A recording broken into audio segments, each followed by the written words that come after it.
मसीह विच मेरे प्यारे दोस्तों, आप सब नूं मेरे वल्लों प्यार भरी जय मसीह दी। सो परमेश्वर का धन्नवाद होवे जो परमेश्वर साडी जिंदगी विच सुंदर ते सुनहरी समयां नूं लैके आउंदा है तां जो असीं परमेश्वर दे वचनां दे विचों कुछ अद्भुत गल्लां नूं सिख सकीए।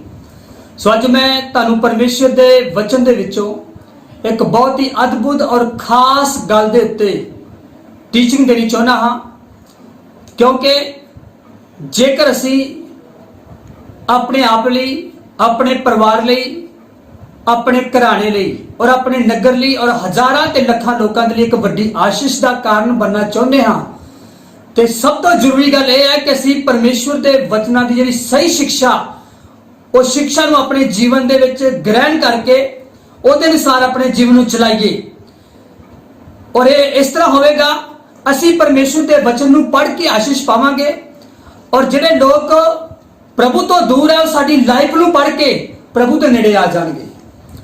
सो आइए ਅਸੀਂ एक अहम शिक्षा ਨੂੰ अपनी जिंदगी ਵਿੱਚ लागू करने ਲਈ एक शिक्षा ਦੇ ਉੱਤੇ ਧਿਆਨ ਕਰਾਂਗੇ। जब ਅਸੀਂ इब्रानियां ਦੀ पत्री 13 अध्याय ਉਹਦੇ 5 वचन ਨੂੰ पढ़ते हैं तो उस जगह ਤੇ लिखिया है, ਤੁਸੀਂ माया ਦੇ ਲੋਭ ਤੋਂ ਰਹਿਤ ਰਹੋ, जो कुछ ਤੁਹਾਡੇ ਕੋਲ है उस ਉੱਤੇ संतोख करो, क्यों जो उसने आप आख्या है भाई मैं तेनू कदे ना छड्डांगा ना कदे तेनू त्यागांगा। सो जद असी इब्रानियां 13 ਦੇ 5 वचन ਦਿੱਤੇ ਕੱਲੇ ਕੱਲੇ शब्द ਦਿੱਤੇ ध्यान ਦੇ ਨਾਲ गौर करते हाँ और मनन करते हाँ ते जगह ते परमेश्वर का वचन की सानू सिखाउंदा है कि तुसी माया दे लोभ तो रहत रहो। बहुत बार साडी लाइफ विच इस तरह दे स्टैप आ जाते हैं, ऐसी दौड़ असी दौड़ना शुरू कर दिंने आ कि सानू पैसे तो बिना होर कुछ नजर ही नहीं आउंदा। असी हर एक सवाल का जवाब पैसा ही समझ लेने हाँ, जद के पैसे का जिहड़ा लालच है इंसान की जिंदगी विच कोड़ नूं लैके आउंदा है, बर्बादी नूं लैके आउंदा है। अज जद भी तुसी मीडिया विच ਜਾਂ बहुत सारे तुसी जिहड़े बिजनेस प्लान करते हैं उन्हां दे प्रचारकां नूं सुनोगे तो तुहानूं इस तरह के प्लान तुहाडे नाल शेयर करदे तुहानूं दसदे आ जिहदे नाल तुसी वध तो वध पैसा प्राप्त कर सकते हो। उन्हां दा जिहड़ा टारगेट है तुहानूं टीच करन दा बस पैसा ही है। जेकर तुसी लखपति हो तो करोड़पति किवें बनना, जेकर करोड़ है तो अरबपति किवें बनना, जे अगर अरबपति है तो खरबपति बनना। उन्हें जिहड़ी दौड़ पैसे तो ही शुरू होंदी ते पैसे तो ही खत्म है। इधरों खब्बे सज्जे या इधर उधर सोचते नहीं। पर जब असीं पवित्र बाइबल नूं पढ़दे हैं तो परमेश्वर का वचन सानूं की कहता, सानूं इस गल का पता कि पैसे की सानूं जरूरत है और परमेश्वर दे वचन नूं जदों असीं अपनी जीवन च लागू करदे हैं तो सानूं पैसे दे पिछे दौड़न की लोड़ नहीं है, सानूं धन दे पिछे दौड़न की लोड़ नहीं है, बल्कि धन पैसा ये साडे पिछे दौड़ेगा। हालेलुया। सो किहड़ी गल नूं तुसीं लाइक करदे हो, पसंद करदे हो, तुसीं पैसे दे पिछे दौड़ना या पैसा तुहाडे पिछे दौड़े, ये तुहाडे ते डिपेंड करता है। जेकर तुसीं परमेश्वर की शिक्षा के पिछे दौड़ रहे हो तो धन तुहाडे पिछे दौड़ेगा, पर जेकर तुसीं धन के पिछे दौड़ रहे हो तो फिर तुसीं वो चीज़ां नहीं प्राप्त कर सकते जिहड़ियां चीज़ां नूं प्राप्त करना साडे लई बहुत जरूरी है। कहना तुसीं माया दे लोभ तो रहत रहो, जो कुछ तुहाडे कोल है उहदे ते संतोख करो, क्योंकि परमेश्वर ने आप आख्या ना मैं तुहानूं कदे त्यागांगा ते ना ही मैं तुहानूं कदे छड्डांगा। अज जेकर मैं तुहाडे नाल इह सवाल करा कि समय जो कुछ तुहाडे कोल है कि तुसीं उस दे उत्ते संतुष्ट हो, तुसीं उत्ते खुश हो, तुसीं ओहदे लई परमेश्वर दा धन्नवाद कर रहे हो, जो कुछ तुहाडे कोल है तुसीं ओहदे विचों वफादारी दिखा रहे हो कि तुसीं उम्मीद करदे हो कि परमेश्वर अगे कुछ वधिया कर सकदा है। जद ये सवाल ही मैं तुहाडे नाल कर रहा तो उस तरह तुहाडे माइंड विच बड़े सवाल उठदे होणगे कि नहीं मैं अपनी जिंदगी तो खुश नहीं हाँ, मैं अपनी नौकरी तो संतुष्ट नहीं हाँ, जो पैसा मेरे घर में आ रहा मैं उन्ने पैसे तो संतुष्ट नहीं हाँ और तुसी बहुते नूं प्राप्त करना चाहुंदे हैं। पर परमेश्वर का वचन सानू की शिक्षा दिंदा, जो कुछ तुहाडे कोल है उस उत्ते संतोख करो, कहंदा भाव उस दे विच ही संतुष्ट हो, खुश रहो ते परमेश्वर का धन्नवाद करो। सो जद इस वचन नूं असीं समझते हैं तो सानू पता लगता है हो सकता जब तुसी ये शिक्षा ਨੂੰ सुन रहे हो तो ਤੁਹਾਨੂੰ अजीब लगता होगा, पर जब ये शिक्षा कंप्लीट होगी ਤੁਹਾਨੂੰ चंगी तरह समझ लग जाएगी तो तुसी खुशी के जकारे लाओगे, तुसी जय जयकार के जकारे लाओगे तो तुसी अपने मुंह तो कहोगे वाकया मैं जो कुछ मेरे कोल है मैं इस उत्ते संतुष्ट है, मैं संतोख करांगा, मैं खुश है, मैं वफादारी दिखावांगा, क्योंकि मेरा परमेश्वर ना कदे मैनू छड्डेगा ते ना मैनू कदे त्यागेगा। कोई भी एक ऐत पढ़ के असी फाइनल नतीजे तक नहीं पहुंच सकते। जब असी एक ऐत नू पढ़ते हाँ तो सानू उहदे नाल मिलदियां जुलदियां होर भी ऐतां नू पढ़न की जरूरत है, होर भी वचनां नू लैण की जरूरत है, और होर जिन्ने भी वचन असी पढ़ते हैं, स्टडी करते हैं, उन्हां ते मनन करते हैं तो फिर असी असली नतीजे तक पहुंचते हैं। क्योंकि मैं तुहानू अधूरी शिक्षा नहीं देना चाहुंदा, मैं तुहानू संपूर्ण शिक्षा देना चाहुंदा जो तुहाडी जिंदगी विच एक अद्भुत मोड़ नू लैके आएगी। सो जब असी इस जगह ते पढ़िया कि जो कुछ तुहाडे कोल है तुसीं उहदे ते संतुष्ट होवो, इसे वचन नू जब असी कूच दी किताब 4 अध्याय दे विच पढ़दे हां, उस जगह ते परमेश्वर मूसा दे नाल गलबात कर रहा और मूसा दी परमेश्वर नाल गलबात हो रही है। जब परमेश्वर मूसा नू यह प्लान दे रहा कि मिस्र विच जा और मेरे लोगों नू गुलामी दे विचों बाहर कढ के लैके आ, ते मूसा अगों परमेश्वर दे नाल सवाल जवाब करदा किस तरह लोग मेरी गल नू मनणगे, की जाके मैं कहांगा, किवें मेरा विश्वास करनगे। तद परमेश्वर ने मूसा नू कहा तेरे कोले की है, ते मूसा ने कहा मेरे हाथ विच लाठी है, मेरे हाथ विच टांगा है। तो जिहड़ी चीज मूसा दे हाथ विच सी परमेश्वर ने उसे गल नू लैके मूसा दा प्रैक्टिकल कराया। अज मैं चाहुंदा कि तुहाडी जिहड़ी लाइफ वो प्रैक्टिकल होनी चाहिए है, और प्रैक्टिकल तद ही असी होवांगे जब असी परमेश्वर दे पढ़े गए ते सुने गए वचनां ते विश्वास करांगे। ते मूसा नू परमेश्वर ने कहा लाठी धरती ते सिट दे। जद ही मूसा ने वो लाठी और टांगा धरती ते सिट दिता ते बाइबल च लिखा वो लाठी सप बन गई ते मूसा डर गया ते दौड़न लगा।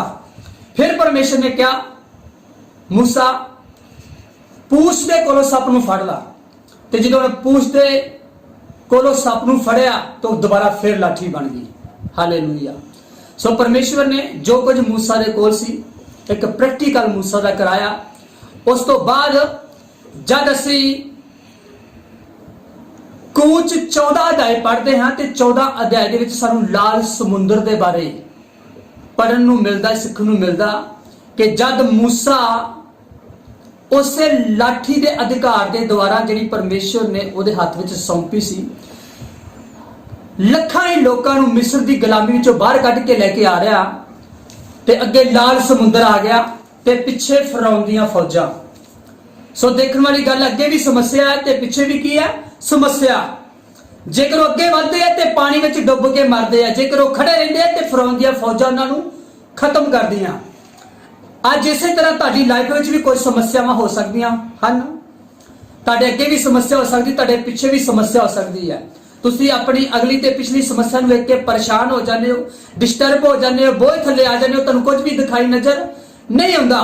पर मैं तुहानूं दसना चाहुंदा जब इस वचन नूं असीं पढ़ांगे ते तुहानूं बहुत कुछ नजर आवेगा कि परमेश्वर तुहानूं बहुत प्यार करदा, जिहड़ा तुहानूं कदे ना छड्डेगा ना कदे त्यागेगा।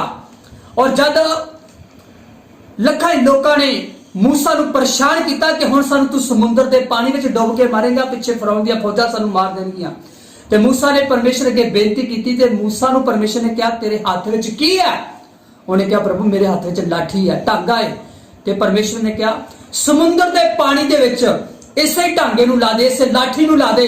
ते जद ही मूसा ने परमेश्वर दे कहण ते उस लाठी नूं समुंदर के पानी विच लाया ते बाइबल च लिखिया समुंदर दे विच एक रस्ता तैयार हो गया, जिस रस्ते थाणी लखां लोग निकल के वो फिरौन दीयां फौजां तो बच गए। हालेलुया। सो सचमुच साडा परमेश्वर अद्भुत ते कमाल दा ते अनोखे काम करने वाला परमेश्वर है। असी समझ गए हैं कि जो कुछ साडे कोल है उसे दे द्वारा परमेश्वर ने अपनी महिमा नूं प्रगट करना है। उन्हें अपने लखां लोगों को पार लगाया एक लाठी के द्वारा। और जब सारे लोग जिहड़े परमेश्वर दे सी उस रस्ते थाणी लंघ गए ते उस रस्ते थाणी दुश्मनां ने भी लंघना शुरू किया। फिर वो लोग घबरा गए। फिर मूसा ने परमेश्वर के बेनती की। फिर परमेश्वर ने कहा लाठी नू इस रस्ते ते ला दे। जद ही उस समुंदर दे जिहड़ा रस्ता बनाया ही वो लाठी लाई गई ते दोबारा पानी मिक्स हो गया, रस्ता खत्म हो गया ते जिन्ने भी दुश्मन सी, दुश्मन दियां फौजां सी, उसे ही पानी दे विच डुब के मर गईयां। हालेलुया। फिर कदे भी इजराइल दे लोकां ने, परमेश्वर दी प्रजा ने अपने दुश्मनों का मुंह कदे नहीं वेखिया। जद जो कुछ साडे कोल है असीं उहदे ते संतुष्ट ने ते संतोख करदे हां ते बहुत सारियां जिहड़ियां समस्यावां वो सानू फिर कदे भी नजर नहीं आउणगियां। किदों नहीं नजर आउणगियां? जिदों सानू समस्या दे नाल नाल साडा परमेश्वर नजर आवेगा। अज बहुत बार साडी जिंदगी विच मिस्टेक ही हुंदी है, साडी विश्वास कित्थे साडा कमजोर पै जांदा। अज सानू समस्यावां तां नजर आउंदियां, बीमारियां तां नजर आउंदियां, दुख तां नजर आउंदे है, कष्ट तां नजर आउंदे है, जिहड़े तूफान साडे विरुद्ध उठदे वो तूफान तां नजर आउंदे है, पर इन्हां सारे हालातां नूं बदलण वाला नजर नहीं आउंदा। उदों समझो तुहाडीआं आत्मिक अखां ते पर्दा पिया है, तुहाडीआं आत्मिक अखां बंद है, तुहाडी आत्मिक बुद्धि बंद है, तुहाडी आत्मिक समझ बंद है, तुहानूं आत्मिक ज्ञान नहीं है। इसे करके अज बहुत सारे लोग जो कुछ उन्होंने कोले संतुष्ट नहीं है, उन्होंने जिन्हें विच घबराहट है, की बनेगा, हालात की बने पे है। पर मैं तुहानूं दसना चाहना हालात जो जे मर्जी गल मैटर नहीं करती, मैटर ये गल करती कि तुहाडा जमदा खुदा तुहाडे नाल है। तुहानूं परमेश्वर का सही ज्ञान है या नहीं, इस गल दे उत्ते ध्यान करो। प्रजा नूं दोबारा दुश्मन कदे भी नजर नहीं आए, यह जलाली खुदा। इसलिए जो कोई तुहाडे कोल है ਉਹਦੇ ਵਿੱਚ संतुष्ट हो, ਉਹਦੇ ਤੇ ਸੰਤੋਖ करो, ਉਸੇ ਦੇ ਹੀ ਦੁਆਰਾ परमेश्वर ਤੁਹਾਡੀ ਲਾਈਫ ਦੇ ਵਿੱਚ ਅਦਭੁਤ ਕੰਮਾਂ ਨੂੰ ਕਰਨ ਜਾ ਰਿਹਾ ਹੈ। ਹਾਲੇਲੂਇਆ। और जब ਅਸੀਂ कूच 17 ਅਧਿਆਇ ਚ ਪਹੁੰਚਦੇ ਹਾਂ तो जगह ਤੇ लिखिया वो एक ऐसी जगह ਤੇ पहुंच गए जिथे ਉਹਨਾਂ ਨੂੰ ਪਿਆਸ ਲੱਗੀ और उन्होंने पानी ਦੇ ਲਈ फिर बड़बड़ाना शुरू कर दिता, कुड़कुड़ करनी शुरू कर दी मूसा ਦੇ ਨਾਲ कि ਅਸੀਂ प्यासे मर रहे हैं, सानू पानी चाहिए। पर उस जगह ते पानी की कोई उम्मीद नहीं है, पानी की एक भी बूंद नहीं नजर आ रही। और फिर मूसा के विरुद्ध बोले, कुछ एक्शन चके प्रजा ने। फिर मूसा ने परमेश्वर ने कहा खुदा हुण मैं की करा। परमेश्वर ने कहा उस चट्टान उत्ते पहुंच जा, तेरे पहुंचण तो पहला मैं चट्टान दे उत्ते खड़ा होवांगा ते चट्टान कोले पहुंच के तू लाठी ला दे, मैं अपने लोगों को उस चट्टान दे विचों पानी पियावांगा। हालेलुया। कितना महान परमेश्वर है। उन्हें मूसा को कहा तेरे पहुंचण तो पहला मैं उत्थे पहुंचांगा। आज जिस भी रस्ते तुसीं जाने हो, जिहड़े भी काम ने तुसीं जाने हो, तुहाडे उस जगह ते पहुंचण तो पहला परमेश्वर दा दूत उत्थे हुंदा है, परमेश्वर उत्थे हुंदा है। काहदे नहीं? वो तुहाडी वेट कर रहा, आजा मेरी बेटी, आजा मेरे बेटे, मैं तेरे लिए चमत्कार लेके खड़ा, मैं तेरे लिए ब्लैसिंग लेके खड़ा। पर सानू इन्हां वचनां तो समझण दी लोड़ है, घबराउण दी लोड़ नहीं है। और जद ही मूसा ने जाके लाठी लाई, चट्टान दे विचों पानी ही पानी निकल आया। हालेलुया। सो कितना महान परमेश्वर है। एक लाठी मूसा दे कोले है, उस लाठी उत्ते उन्हें संतुष्ट कर होने की लोड़ सी, संतोख करने की लोड़ सी, क्योंकि उस लाठी का इस्तेमाल किया परमेश्वर ने ते समुद्र में रस्ता कर दिता। कहता पानी दे विच रस्ता ते चट्टान दे विचों पानी। हालेलुया। कितना महान परमेश्वर है। कड्डे पानियां चो राह ते चट्टान विचों पानी दिंदा, जिंदगी बदल जेड़ा मन्ने उदी बाणी, पूरा करके वो वादियां नूं कमाल करी जांदा है। वेखो जलाल दा बादशाह कमाल करी जांदा है। वो जलाल दा बादशाह है, वो तुहाडी जिंदगी विच कमाल दे कामां नूं करना चाहुंदा है। पर कमाल दे काम किदों होणगे? जो साडी जिंदगी विच परमेश्वर दी सही शिक्षा होएगी। अज ज्ञान तो बिना प्रजा नाश हो रही है, ज्ञान तो बिना लोग जी रहे हैं, पर सही शिक्षा ना होने के कारण बड़ियां समस्यावां का सामना कर रहे हैं। पर जद ही तुहाडी लाइफ विच सही शिक्षा हुंदी है, तुसीं अपनी लाइफ दे विच परमेश्वर के अद्भुत कामां नूं वेखोगे। अद्भुत जो तुहाडी सोच तो भी वध के, समझ तो भी बाहर है। इस तरह जो असीं यूहन्ना दी अंजील 6 अध्याय नूं पढ़दे हां, 3 दिन तो यीशु मसीह के मगर भीड़ है। यीशु मसीह ने फिलिप्पस नूं क्या तीसरे दिन इन्हां दे खाण दे लई इंतजाम करो। फिलिप्पस कहंदा मेरे को 100 रुपया, इस तो इलावा कुछ नहीं बनना। इंद्रियास ने कहा एक मुंडा है जिहदे कोले 5 रोटियां ते 2 मच्छियां है। ਉਹ ਯਿਸੂ ਮਸੀਹ ਕੋਲ ਲੈਂਦੇ ਗਈਆਂ 5 ਰੋਟੀਆਂ ਤੇ 2 ਮੱਛੀਆਂ। ਔਰ ਅੱਗੇ ਤੁਸੀਂ ਜਾਣਦੇ ਹੋ 5 ਰੋਟੀਆਂ ਤੇ 2 ਮੱਛੀਆਂ ਦੇ ਨਾਲ 5000 ਮਰਦਰ ਜਾਇਆ ਗਿਆ। ਔਰਤਾਂ ਇਦੋਂ ਵੱਧ ਹੈ, ਬੱਚੇ ਵੀ ਇਦੋਂ ਵੱਧ ਕੇ ਹੈ। ਜੋ ਕੁਝ ਸਾਡੇ ਕੋਲ ਹੈ ਉਹ ਵਧਣ ਜਾ ਰਿਹਾ ਹੈ। 5 ਰੋਟੀਆਂ ਤੇ 2 ਮੱਛੀਆਂ ਦੇ ਵਿੱਚ ਪਰਮੇਸ਼ਵਰ ਨੇ 1000 ਗੁਣਾ ਵਾਧਾ ਕਰ ਦਿੱਤਾ। ਅੱਜ ਤੁਹਾਨੂੰ ਘਬਰਾਉਣ ਦੀ ਲੋੜ ਨਹੀਂ ਹੈ, ਚਿੰਤਾ ਕਰਨ ਦੀ ਲੋੜ ਨਹੀਂ ਹੈ। ਤੁਸੀਂ ਉਸ ਖੁਦਾ ਦੇ ਖਾਸ ਲੋਕ ਹੋ ਜਿਹੜਾ ਇੱਕ ਨੂੰ 1000 ਕਰਨ ਦੀ ਸਾਮਰਥ ਰੱਖਦਾ ਹੈ। ਤੁਸੀਂ ਇੱਕ ਉੱਤੇ ਖੁਸ਼ ਹੋ ਜਾਣਾ। ਜੇ ਤੁਸੀਂ ਖੁਸ਼ ਹੋਵੋਗੇ, ਧੰਨਵਾਦ ਕਰੋਗੇ, ਇੱਕ ਨੇ ਉਹ ਨਿੱਕਾ ਜਿਹਾ 1000 ਹੋ ਜਾਵੇਗਾ। ਹਾਲੇਲੂਇਆ। ਛੋਟਾ ਕਾਰੋਬਾਰ ਵੱਡਾ ਹੋ ਜਾਵੇਗਾ। ਜਿੱਥੇ ਤੁਸੀਂ ਬੀਜਾ ਨਹੀਂ ਹੈ, ਤੁਸੀਂ ਉੱਥੋਂ ਵੀ ਵੱਢੋਗੇ।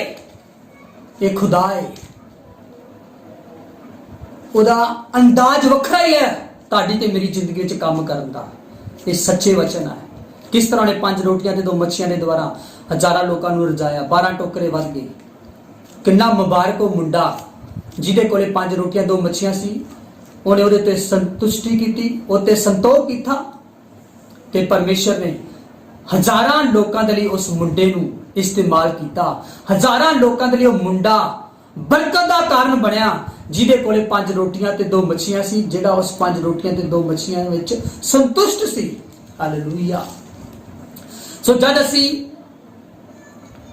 ਦੂਸਰਾ ਰਾਜਾ 4 ਅਧਿਆਇ 1 ਤੋਂ 7 ਵਚਨ ਚ ਪੜ੍ਹਦੇ ਹਾਂ, ਉੱਥੇ ਲਿਖਿਆ ਇੱਕ ਔਰਤ ਜੋ ਵਿਧਵਾ ਸੀ, ਜਿਹਦੇ 2 ਪੁੱਤਰਾਂ ਨੂੰ ਗੁਲਾਮ ਬਣਾਉਣ ਦੇ ਲਈ ਕੁਝ ਲੋਕ ਆ ਗਏ। ਉਹ ਅਲੀਸ਼ਾ ਨਬੀ ਦੇ ਕੋਲੇ ਗਈ ਕਿ ਕਿਵੇਂ ਨਾ ਕਿਵੇਂ ਮੇਰੀ ਮਦਦ ਕੀਤੀ ਜਾਵੇ, ਮੈਨੂੰ ਕਰਜ਼ੇ ਤੋਂ ਆਜ਼ਾਦ ਕੀਤਾ ਜਾਵੇ, ਮੇਰੇ ਬੱਚਿਆਂ ਨੂੰ ਗੁਲਾਮੀ ਤੋਂ ਬਚਾਇਆ ਜਾਵੇ। ਤਾਂ ਪਿਆਰੇ ਦੋਸਤੋ, ਅਲੀਸ਼ਾ ਨੇ ਇੱਕ ਗੱਲ ਪੁੱਛੀ, ਤੇਰੇ ਕੋਲੇ ਘਰ ਵਿੱਚ ਕੀ ਹੈ? ਅਲੀਸ਼ਾ ਚਾਹੁੰਦਾ ਪ੍ਰੇਅਰ ਕਰਕੇ ਕੁਝ ਵੀ ਮਿਰੇਕਲ ਕਰ ਸਕਦਾ ਸੀ। ਅਲੀਸ਼ਾ ਚਾਹੁੰਦਾ ਰਾਜੇ ਤੋਂ ਉਹਦੀ ਸਪੋਰਟ ਕਰਵਾ ਸਕਦਾ ਸੀ, ਰਾਜੇ ਤੋਂ ਦੀ ਮਦਦ ਕਰਵਾ ਸਕਦਾ ਸੀ, ਕਿਉਂਕਿ ਅਲੀਸ਼ਾ ਆਪਣੇ ਸਮੇਂ ਦਾ ਇੱਕ ਬਹੁਤ ਹੀ ਜ਼ਬਰਦਸਤ ਨਬੀ ਹੋਇਆ। ਰਾਜੇ ਵੀ ਉਹ ਤੋਂ ਪੁੱਛ ਕੇ ਗੱਲ ਕਰਦੇ ਸੀ। ਹਾਲੇਲੂਇਆ। ਪਰ ਉਹਨੇ ਵਿਧਵਾ ਔਰਤ ਨੂੰ ਕਿਹਾ, ਤੇਰੇ ਕੋਲੇ ਘਰ ਵਿੱਚ ਕੀ ਹੈ? ਉਹਨੇ ਕਿਹਾ, ਥੋੜਾ ਜਿਹਾ ਤੇਲ ਹੈ, ਇਸ ਤੋਂ ਬਿਨਾਂ ਕੁਝ ਨਹੀਂ। ਜੋ ਨਬੀ ਨੇ ਬੋਲਿਆ, ਉਹ ਗਈ, ਗਵਾਂਢੀਆਂ ਤੋਂ ਭਾਂਡੇ ਮੰਗੇ, ਦਰਵਾਜ਼ਾ ਬੰਦ ਕਰ ਲਿਆ, ਔਰ ਜਿੰਨੇ ਵੀ ਭਾਂਡੇ ਉਹਨਾਂ ਨੇ ਆਪਣੇ ਘਰ 'ਚ ਇਕੱਠੇ ਕੀਤੇ ਸੀ, ਸਾਰੇ ਭਾਂਡੇ ਉਸ ਤੇਲ ਦੇ ਨਾਲ ਭਰ ਗਏ। ਜਦੋਂ ਭਾਂਡੇ ਤੇਲ ਦੇ ਨਾਲ ਭਰ ਕੇ ਫਿਰ ਨਬੀ ਕੋਲ ਆਈ ਤੇ ਨਬੀ ਨੇ ਕਿਹਾ, ਜਾ ਇਸ ਤੇਲ ਨੂੰ ਜਾ ਕੇ ਵੇਚ ਦੇ, ਕਰਜ਼ਾ ਲੈ ਜਾਣਾ ਤੁਹਾਡਾ, ਤੇ ਜਿਹੜਾ ਪੈਸਾ ਵਧੂਗਾ ਉਹਦੇ ਨਾਲ ਗੁਜ਼ਾਰਾ ਨਹੀਂ, ਤੁਹਾਡੀ ਜ਼ਿੰਦਗੀ ਵਿੱਚ ਨਜ਼ਾਰਾ ਬਣਿਆ ਜਾਣਾ। ਹਾਲੇਲੂਇਆ। ਅੱਜ ਗੁਜ਼ਾਰਾ ਨਾ ਕਰੋ। ਜਿਹੜਾ ਅਭਿਸ਼ੇਕ ਹੈ ਉਹ ਗੁਜ਼ਾਰਾ ਨਹੀਂ ਕਰਾਉਂਦਾ, ਉਹ ਜ਼ਿੰਦਗੀ ਦੇ ਵਿੱਚ ਨਜ਼ਾਰਾ ਲੈ ਕੇ ਆਉਂਦਾ ਹੈ। ਹਾਲੇਲੂਇਆ। ਪਰਮੇਸ਼ਰ ਤੁਹਾਨੂੰ ਐਸੀ ਲਾਈਫ ਦੇਣਾ ਚਾਹੁੰਦਾ ਹੈ, ਐਸੀ ਪਰਸਨੈਲਿਟੀ ਦੇਣੀ ਚਾਹੁੰਦਾ ਜਿਹਦੇ ਵਿੱਚ ਗੁਜ਼ਾਰਾ ਨਹੀਂ, ਤਰਲਾ ਮਿਨਿਸਟਰੀ ਨਹੀਂ, ਬਲਕਿ ਜਲਾਲ ਦੇ ਨਾਲ ਤੁਸੀਂ ਭਰੇ ਹੋ। ਤੁਹਾਨੂੰ ਪਤਾ ਹੋਵੇ ਸਾਡਾ ਸਰਵ ਸ਼ਕਤੀਮਾਨ ਪਰਮੇਸ਼ਰ ਕਿੰਨਾ ਮਹਾਨ ਹੈ, ਜੋ ਸਾਨੂੰ ਅਦਭੁਤ ਪਿਆਰ ਕਰਦਾ, ਜੋ ਸਾਡੇ ਲਈ ਕੁਝ ਵੀ ਕਰਨ ਲਈ ਰੈਡੀ ਹੈ। ਇਸ ਲਈ ਵਿਧਵਾ ਦੇ ਕੋਲੇ ਤੇਲ ਸੀ ਤੇ ਉਸੇ ਦੇ ਦੁਆਰਾ ਵਾਧਾ ਹੋਇਆ, ਕਰਜ਼ਾ ਦੂਰ ਹੋ ਗਿਆ। ਬਾਕੀ ਜ਼ਿੰਦਗੀ ਵਿੱਚ ਉਹਨਾਂ ਨੇ ਪਰਮੇਸ਼ਰ ਦੇ ਰਾਜ ਵਿੱਚ, ਪਰਮੇਸ਼ਰ ਦੀ ਮਹਿਮਾ, ਪਰਮੇਸ਼ਰ ਦੇ ਅਧੀਨ ਰਹਿ ਕੇ ਆਪਣੀ ਜ਼ਿੰਦਗੀ ਵਿੱਚ ਨਜ਼ਾਰੇ ਲਿੱਤੇ ਉਹਨਾਂ ਨੇ। ਹਾਲੇਲੂਇਆ। ਔਰ ਜਦ ਅਸੀਂ ਪਹਿਲਾ ਰਾਜਾ 17 ਅਧਿਆਇ ਉਹਦੇ 8 ਤੋਂ 16 ਵਚਨ ਪੜ੍ਹਦੇ ਹਾਂ, ਤਾਂ ਉੱਥੇ ਏਲੀਆ ਨਬੀ ਗਿਆ ਇੱਕ ਐਸੀ ਔਰਤ ਕੋਲੇ ਕਾਲ ਦੇ ਸਮੇਂ ਜਿਹਦੀ ਮੱਟੀ ਦੇ ਵਿੱਚ ਇੱਕ ਹੀ ਮੁੱਠ ਆਟਾ ਸੀ। ਨਬੀ ਨੇ ਕਿਹਾ, ਪਾਣੀ ਪਿਲਾਓ ਮੈਨੂੰ। ਉਸ ਤੋਂ ਬਾਅਦ ਉਹਨੇ ਰੋਟੀ ਮੰਗੀ। ਵਿਧਵਾ ਨੇ ਕਿਹਾ, ਮੱਟੀ ਵਿੱਚ ਇੱਕ ਹੀ ਮੁੱਠ ਆਟਾ ਹੈ, ਉਸ ਤੋਂ ਬਿਨਾਂ ਕੁਝ ਨਹੀਂ ਹੈ। ਏਲੀਆ ਨਬੀ ਨੇ ਕਿਹਾ, ਪਹਿਲੀ ਰੋਟੀ ਮੈਨੂੰ। ਜਦ ਉਹਨੇ ਪਰਮੇਸ਼ਵਰ ਦੇ ਦਾਸ ਨੂੰ ਪਹਿਲ ਦਿੱਤੀ, ਬਾਈਬਲ 'ਚ ਲਿਖਿਆ 3.5 ਸਾਲ ਦਾ ਅਕਾਲ ਸੀ, ਵਿਧਵਾ ਦੀ ਮੱਟੀ ਦੇ ਵਿੱਚੋਂ ਪਰਮੇਸ਼ਵਰ ਨੇ ਆਟਾ ਨਹੀਂ ਮੁੱਕਣ ਦਿੱਤਾ।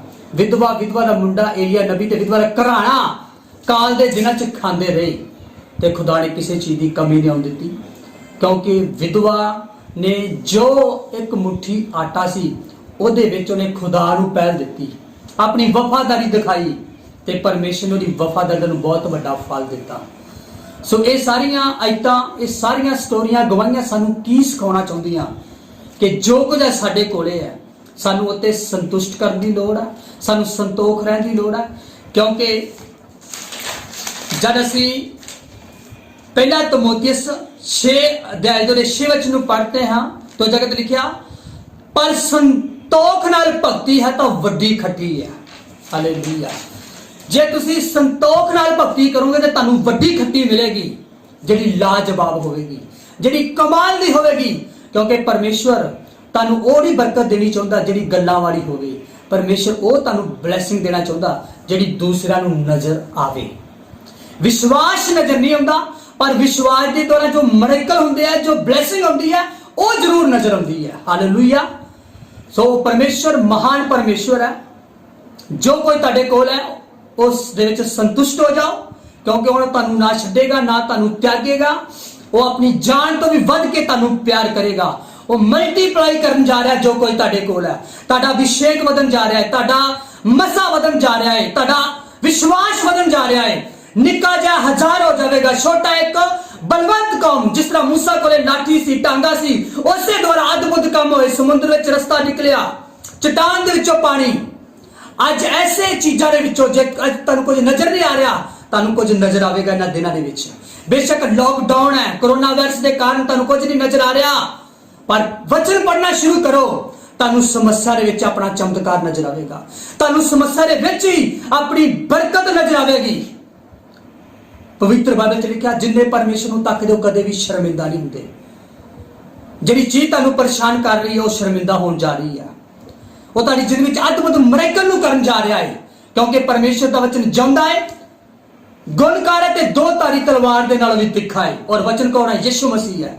ਮੈਂ ਤੁਹਾਨੂੰ ਦੱਸਣਾ ਚਾਹੁੰਦਾ ਹਾਂ, ਜਿਸ ਤਰ੍ਹਾਂ ਉਸ ਮੁੰਡੇ ਕੋਲੇ 5 ਰੋਟੀਆਂ ਤੇ 2 ਮੱਛੀਆਂ ਸੀ, मूसा ਦੇ ਕੋਲੇ ਟਾਂਗਾ ਸੀ, ਲਾਠੀ ਸੀ, ਦੋਨਾਂ। ਇੱਕ ਵਿਧਵਾ ਕੋਲੇ ਥੋੜਾ ਜਿਹਾ ਆਟਾ ਸੀ, ਇੱਕ ਵਿਧਵਾ ਦੇ ਕੋਲੇ ਥੋੜਾ ਤੇਲ ਸੀ। ਤੁਹਾਡੇ ਕੋਲੇ ਮੈਂ ਤੁਹਾਨੂੰ ਦੱਸਣਾ ਚਾਹੁੰਦਾ, ਤੁਹਾਡੇ ਕੋਲੇ ਯਿਸੂ ਮਸੀਹ ਹੈ, ਤੁਹਾਡੇ ਕੋਲੇ ਪਵਿੱਤਰ ਆਤਮਾ ਹੈ, ਤੁਹਾਡੇ ਕੋਲੇ ਦੂਤ ਹੈ, ਤੁਹਾਡੇ ਕੋਲੇ ਅਭਿਸ਼ੇਕ ਦਾਸ ਹੈ। ਤੁਸੀਂ ਆਪਣੀ ਜ਼ਿੰਦਗੀ ਵਿੱਚ ਇੱਕ ਵੱਡੇ ਮਸਾ ਨੂੰ ਵੇਖ ਰਹੇ ਹੋ। ਤੁਹਾਡੀ ਜ਼ਿੰਦਗੀ ਵਿੱਚ ਅਦਭੁਤ ਕੰਮ ਹੋਣ ਜਾ ਰਹੇ ਆ। ਇਸ ਲਈ ਜੋ ਕੋਈ ਤੁਹਾਡੇ ਕੋਲ ਤੇ ਸੰਤੋਖ ਕਰੋ, ਕਿਉਂਕਿ ਉਸ ਦੇ ਦੁਆਰਾ ਹੀ ਤੁਸੀਂ ਆਪਣੀ ਜ਼ਿੰਦਗੀ ਵਿੱਚ ਅਦਭੁਤ ਕੰਮਾਂ ਨੂੰ ਵੇਖਣ ਜਾ ਰਹੇ ਹੋ। ਸੋ ਮੈਂ ਤੁਹਾਡੇ ਲਈ ਪ੍ਰਾਰਥਨਾ ਕਰਨੀ ਚਾਹੁੰਦਾ ਕਿ ਪਰਮੇਸ਼ਰ ਦੇ ਵਚਨ ਦੀ ਇਹ ਮਹਾਨ ਸਿੱਖਿਆ 1000 ਗੁਣਾ ਤੁਹਾਡੀ ਜ਼ਿੰਦਗੀ ਵਿੱਚ ਫਲ ਲੈ ਕੇ ਆਏ। ਸਵਰਗੀ ਪਿਤਾ ਯਿਸੂ ਮਸੀਹ ਦੇ ਪਵਿੱਤਰ ਸਾਮਰਥੀ ਜਲਾਲੀ ਨਾਮ ਦੇ ਵਿੱਚ ਮੈਂ ਤੁਹਾਡੀ ਹਜ਼ੂਰੀ ਵਿੱਚ ਤੁਹਾਨੂੰ ਸਜਦਾ ਕਰਦਾ। ਔਰ ਜਿੰਨੇ ਵੀ ਇਸ ਸਮੇਂ ਇਸ ਸਿੱਖਿਆ ਨੂੰ ਸੁਣ ਰਹੇ ਪ੍ਰਭੂ, ਮੇਰੀ ਦਿਲੀ ਦੁਆ ਹੈ ਪ੍ਰਭੂ, ਇਹ ਸਿੱਖਿਆ ਉਹਨਾਂ ਦੇ ਮਨ ਦੇ ਵਿੱਚ ਲਿਖੀ ਜਾਵੇ, ਉਹਨਾਂ ਦੀ ਆਤਮਾ 'ਚ ਲਿਖੀ ਜਾਵੇ, ਉਹਨਾਂ ਦੇ ਦਿਲ ਵਿੱਚ ਲਿਖੀ ਜਾਵੇ। ਔਰ ਪ੍ਰਭੂ ਇੱਕ ਫਾਇਰ ਦਾ ਰੂਪ ਧਾਰੇ ਇਹ ਸਿੱਖਿਆ ਇਹਨਾਂ ਦੇ ਅੰਦਰ, ਕਿਉਂਕਿ ਤੇਰਾ ਵਚਨ ਅੱਗ ਹੈ। ਔਰ ਅੱਜ ਦੀ ਸਿੱਖਿਆ ਅੱਗ ਦੇ ਰੂਪ ਵਿੱਚ ਇਹਨਾਂ ਦੀ ਲਾਈਫ ਦੇ ਵਿੱਚ ਕੰਮ ਕਰੇ ਖੁਦਾ। ਔਰ ਜੋ ਕੁਝ ਇਹਨਾਂ ਦੇ ਕੋਲੇ ਹੈ ਉਹਦੇ ਲਈ ਧੰਨਵਾਦ ਕਰਨ, ਉਹਦੇ ਵਿੱਚ ਵਫਾਦਾਰੀ ਦਿਖਾਉਣ, ਉਹਦੇ ਵਿੱਚ ਆਪਣੇ ਆਪ ਨੂੰ ਮਲਟੀ ਰੂਪ ਦੇ ਵਿੱਚ ਦੇਖਣ। ਔਰ ਪ੍ਰਭੂ ਮੈਂ ਤੇਰਾ ਦਾਸ ਹੋਣ ਦੇ ਨਾਤੇ ਇਹਨਾਂ ਦੀ ਜ਼ਿੰਦਗੀ ਵਿੱਚ 1000 ਗੁਣਾ ਦੇ ਵਾਧੇ ਨੂੰ ਦੇਖ ਰਿਹਾ ਪਿਆਰੇ ਪਰਮੇਸ਼ਵਰ। ਹਰ ਚਿੰਤਾ ਇਹਨਾਂ ਨੂੰ ਛੱਡ ਕੇ ਜਾਈ ਯਿਸੂ ਮਸੀਹ ਦੇ ਸਾਮਰਥੀ ਨਾਮ ਦੇ ਵਿੱਚ। ਹਰ ਤਰ੍ਹਾਂ ਦਾ ਬੁਰਾ ਮਾਹੌਲ ਬਦਲ ਜਾਏ ਯਿਸੂ ਮਸੀਹ ਦੇ ਸਾਮਰਥੀ ਨਾਮ ਦੇ ਵਿੱਚ। ਮੇਰਾ ਜਿੰਦਾ ਪਰਮੇਸ਼ਵਰ ਤੁਹਾਡੀ ਜ਼ਿੰਦਗੀ ਵਿੱਚ ਅਦਭੁਤ ਕੰਮਾਂ ਨੂੰ ਕਰਨ ਜਾ ਰਿਹਾ ਹੈ। ਤੁਸੀਂ ਆਪਣੀ ਜ਼ਿੰਦਗੀ ਵਿੱਚ, ਆਪਣੇ ਪਰਿਵਾਰ ਦੇ ਵਿੱਚ, ਆਪਣੇ ਘਰਾਣੇ ਵਿੱਚ, ਆਪਣੇ ਆਲੇ ਦੁਆਲੇ ਵਿੱਚ ਜੋ ਪਰਮੇਸ਼ਰ ਇਸ ਸਿੱਖਿਆ ਦੇ ਦੁਆਰਾ ਤੁਹਾਡੀ ਜ਼ਿੰਦਗੀ ਵਿੱਚ ਅਦਭੁਤ ਕੰਮਾਂ ਨੂੰ ਕਰਨ ਜਾ ਰਿਹਾ, ਤੁਸੀਂ ਵੱਡੀਆਂ ਗਵਾਹੀਆਂ ਦੇ ਨਾਲ ਪਰਮੇਸ਼ਰ ਦੀ ਮਹਿਮਾ ਕਰੋਗੇ, ਪਰਮੇਸ਼ਰ ਦੀ ਜੈ ਜੈਕਾਰ ਕਰੋਗੇ। ਇਸ ਸਮੇਂ ਤੁਹਾਨੂੰ ਇਹਨਾਂ ਵਚਨਾਂ ਦੇ ਉੱਤੇ ਮਨਨ ਕਰਨ ਦੀ ਲੋੜ ਹੈ। ਪਰਮੇਸ਼ਰ ਦੇ ਵਚਨ 'ਚ ਜਿੰਨਾ ਵੀ ਤੁਸੀਂ ਜਾ ਸਕਦੇ ਹੋ ਜਾਓ, ਕਿਉਂਕਿ ਪਰਮੇਸ਼ਰ ਦਾ ਵਚਨ ਖਜ਼ਾਨਾ ਹੈ। ਜੇਕਰ ਇੱਕ ਮੁਰਦਾ ਵਿਸ਼ਵਾਸ ਵਾਲਾ ਵਿਅਕਤੀ ਪਰਮੇਸ਼ਵਰ ਦੇ ਵਚਨ ਨੂੰ ਪੜ੍ਹੇਗਾ, ਉਹਦੀ ਜ਼ਿੰਦਗੀ ਵਿੱਚ, ਉਹਦੀ ਮੁਰਦਾ ਜ਼ਿੰਦਗੀ ਵਿੱਚ ਜਾਨ ਆ ਜਾਵੇਗੀ। ਜੇਕਰ ਤੁਸੀਂ ਖਾਲੀਪਨ ਦੇਖ ਰਹੇ ਹੋ, ਤੁਹਾਡੀ ਜ਼ਿੰਦਗੀ ਭਰਨ ਜਾ ਰਹੀ ਹੈ। ਜੇਕਰ ਤੁਹਾਨੂੰ ਕੁਝ ਵੀ ਨਹੀਂ ਨਜ਼ਰ ਆ ਰਿਹਾ ਤੇ ਬਹੁਤ ਕੁਝ ਤੁਹਾਨੂੰ ਨਜ਼ਰ ਆਵੇਗਾ। ਸੋ ਪਰਮੇਸ਼ਰ ਇਸ ਮਹਾਨ ਅਦਭੁਤ ਔਰ ਸਾਮਰਥੀ ਸਿੱਖਿਆ ਦੇ ਦੁਆਰਾ ਹਜ਼ਾਰਾਂ ਲੋਕਾਂ ਦੀ ਜ਼ਿੰਦਗੀ ਵਿੱਚ ਅਦਭੁਤ ਕੰਮ ਕਰੇ। ਜੈ ਮਸੀਹ।